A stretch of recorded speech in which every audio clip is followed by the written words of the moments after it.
Aitxol Arroyo historialariak eta Aitor Azurki kazetariak voluntario internazionalistak Gipuzkoan proiektua aurkeztu dute Donostian. Biek dute ibilbide luzea memoria historikoaren lanketan eta oraingo honetan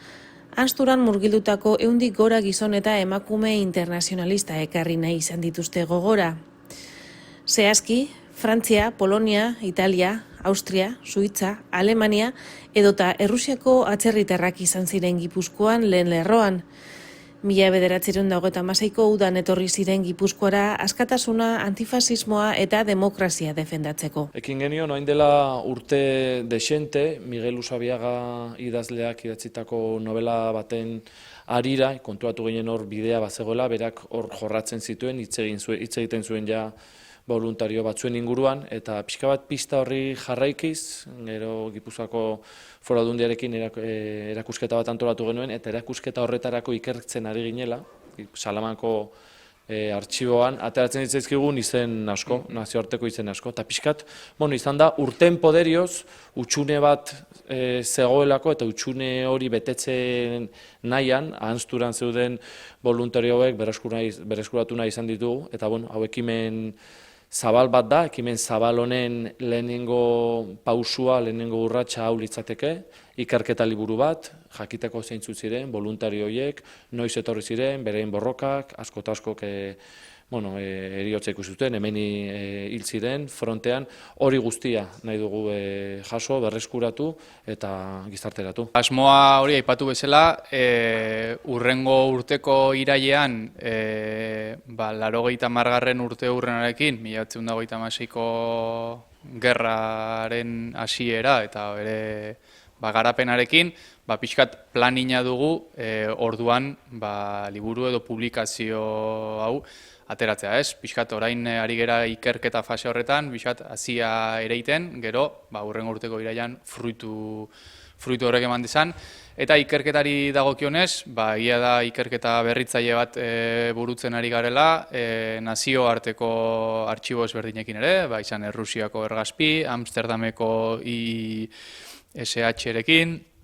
gera ere Salamanca eta Bilakoekin, Bartzelonan duten Sitbrint edo pixkat, hor Brigada Internazionalen funts oso garrantzitsu bat dute, eta bertan ere ari gera ikertzen, eta aipatu bezala arestian, dauzkagu momentuz, 120-130 bolondres internazional edo internazionalista lokalizatuta hemen Gipuzkoan, eta horitatik 100 bat gutxienez, Irungo burrukan, edo Irungo burruken parte izan zirenak. Hortatik haratago ere, borroketako kontestu edo testu ingurutikat, badaukagu, pixkat errepresioaren parte izan ziren nazioarteko bolondres hauek ere,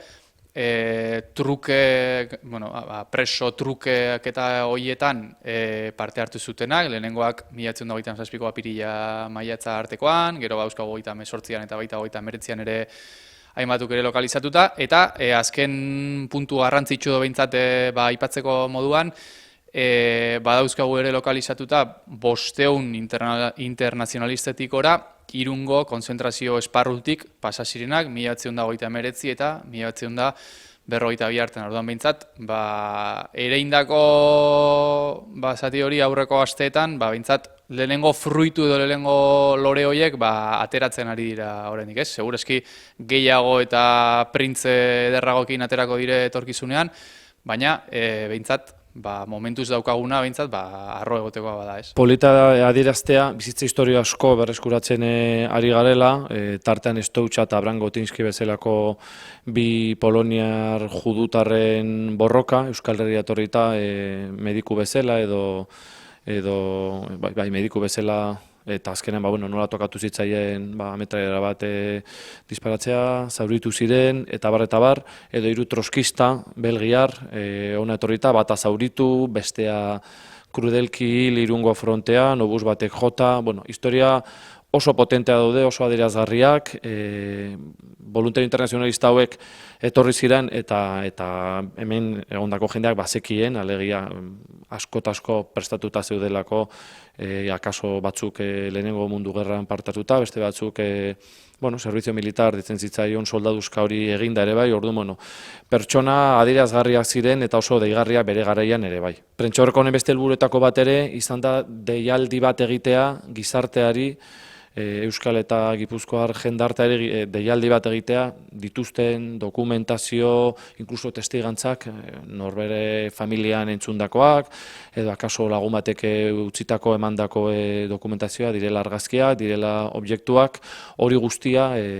albalute guri utzi, guk ere ikertzeko, beti ona izango da zergatik. Azkenean horrelako lan bat osotzeko egiteko testigantza txikiak, pistak ere bai batzuetan ematen dizkute, hori guztia oso baliagarria da, gero ikerketak jarrai dezan, ikerketak beste gorputza bat harrezan, eta inkluso zergatik historia letra larriz idazten den historia ere